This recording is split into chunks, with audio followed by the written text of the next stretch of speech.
我这么大，怎么睡嘛？你告诉我。啊？昨天晚上吗？每天。我记得昨天晚上你睡觉之前说过一次了，说前天晚上也这样。啊，昨天晚上也这样。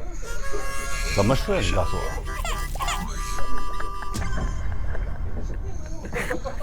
我以为你有夸张的成分。哪有夸张？今天早上起来没给他看着，我说你打呼太响，他说不可能，我不会打呼的。来。那陆哥能睡着吗？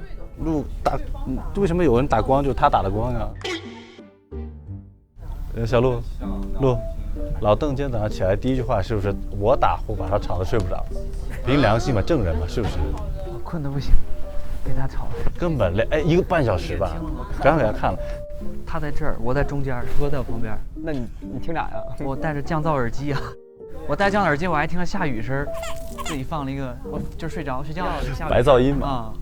然后王冕刚才说，以为我们俩说他打呼了，我以为有夸张的成分，但刚才我也能唱歌的，还有调声，还有小老鼠，你知道？有尾音，尾音还有一个小老鼠，什么动物的声。